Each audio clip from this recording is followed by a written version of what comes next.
Bismillahirrahmanirrahim.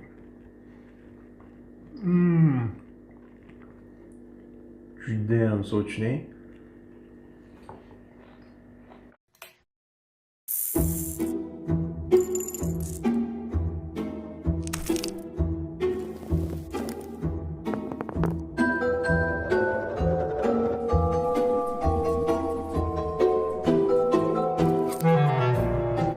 Steak, medium well, bone, T-bone shu kabi so'zlar bizni hayotimizda juda ham ommalashdi. Sababi keyingi 10 yilda steak taomi bizni ham mamlakatlarimizga kirib keldi va anchagina ommalashishga erishdi.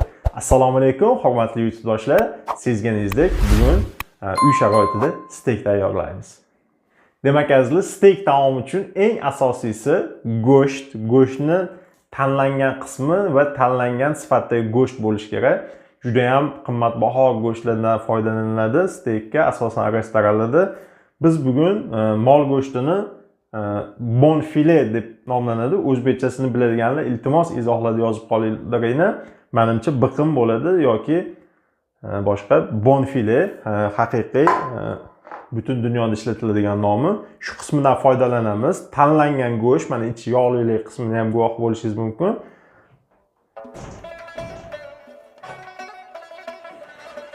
Demak, azizlar, eng avvalo go'shtni ustidagi yog'li qismlardan ajratib olamiz va po'stloqlaridan.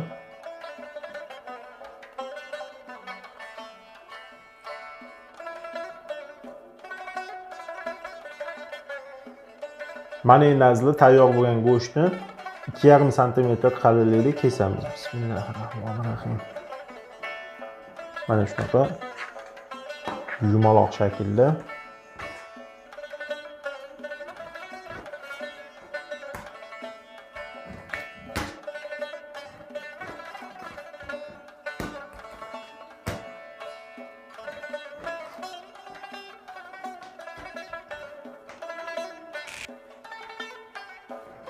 Mana shunaqa chiroyli qilib kesib oldik. Endi go'shtlarning ustki qismini mana qog'ozli salfetka bilan quritib olaman. Sababi ustidagi qatlam tezroq pishish uchun, ichki qismi esa medium well holatida, ya'ni ozgina chalaroq qoldirishga harakat qilamiz. Mana azizlar. Go'shtni tuzlash jarayoni keyingi pishish qismida bo'ladi. Shu sababli hozir faqatgina go'sht hech qanaqa tuz, ziravorlar solinmagan holatida pishirishni boshlaymiz.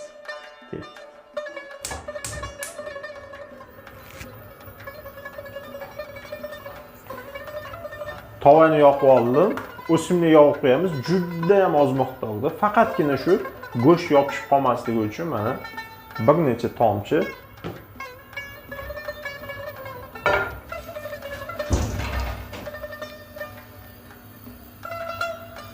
mana endi go'shtlarni bitta-bitta bismillahirrohmanirrohim qo'yib chiqamiz.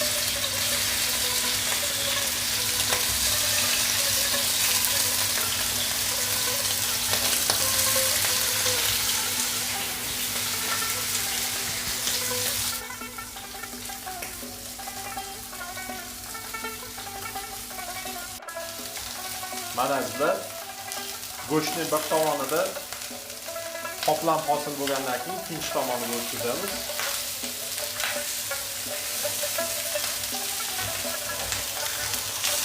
Va ikkinchi tomonida ham xuddi shunaqa qoplam hosil bo'lguncha baland olovda, mana guvoh bo'lishingiz mumkin, baland olovda pishiramiz.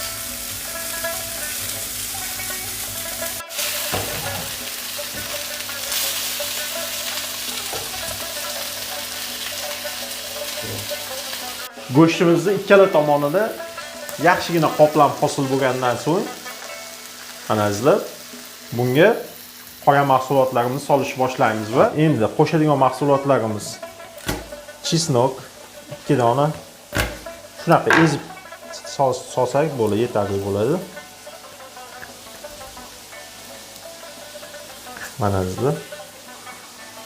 Va steak uchun albatta jambuldan foydalaniladi. O'zimizda jambul deyiladi buni. Mana 2-3 bo'lak timyan. Timyandan ham birozgina qo'shamiz. Timyan, rozmarin juda ham steak uchun ajoyib bo'ladi, xudo xolasa.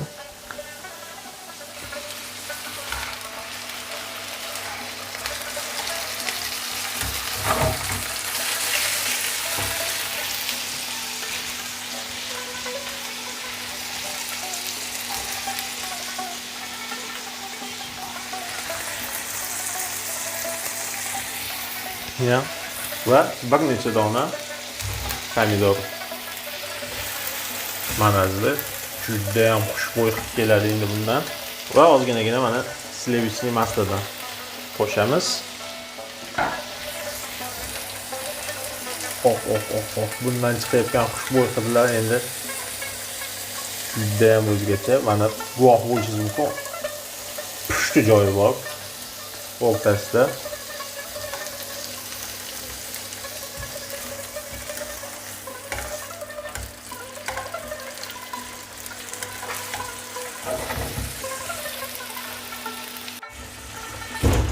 Mana endi azizlar, o'zidan chiqqan suvi go'sht ustiga mana quyib turamiz va tayini ozgina olov qo'shamiz.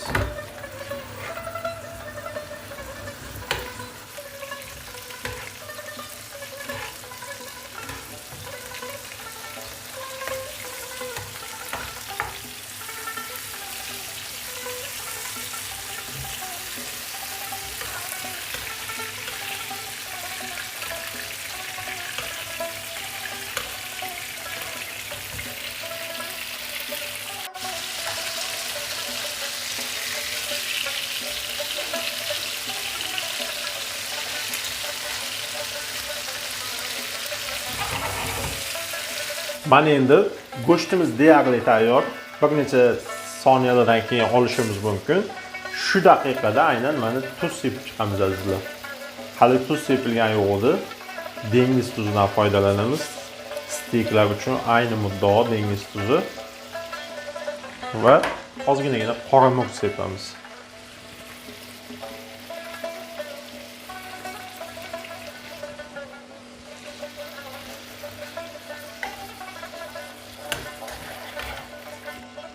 İkinci tomoniga ham biroz tuz va qora murch sepamiz. Taomimiz bemalol iste'mol qilish uchun tayyor azizlar. Bismillahirrohmanirrohim. Juda ham odamning ishtahasini ochib, bugungi bizning taomimiz tayyor bo'ldi azizlar.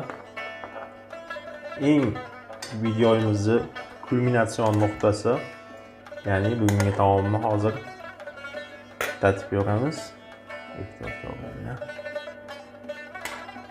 Bismillahirrohmanirrohim.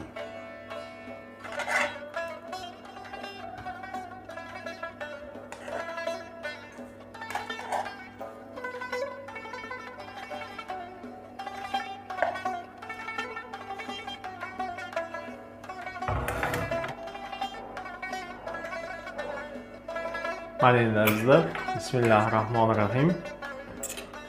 Tatib ko'ramiz.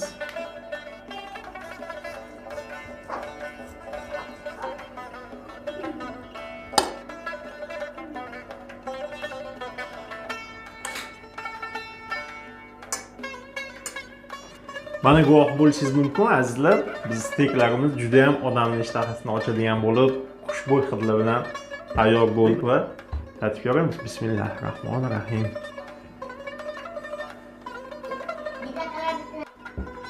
Juda ham mayin, mazali, xushtam. Go'sht haqiqiy yumshoq. Aytib o'tganimdek, bonfile go'shtning eng yumshoq joyi. Pomidorlarimiz. Bismillahirrohmanirrohim. Juda ham ajoyib pishgan. Go'shtni stoki bilan yeganingizda xuddi shu bir ho'plam pomidor sokini ichgandan bo'lyapsiz. Suvliligi mana guvoh bo'lishingiz mumkin azizlar. Juda ham sochli.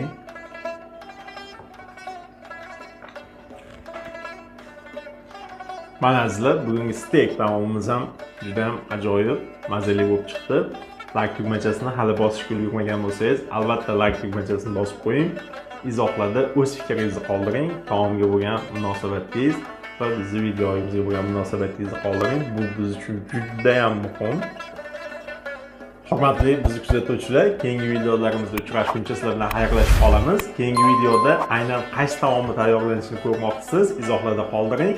Bu biz uchun boya aytib o'tganimdek juda ham muhim va juda ham qiziq. Qo'llab-quvvatlayotgan barchaga rahmat. Sog' bo'ling, salomat bo'ling. Keyingi videolarimizda uchrashguncha mazali taomlardan bahramand bo'lishni kanda qilmang.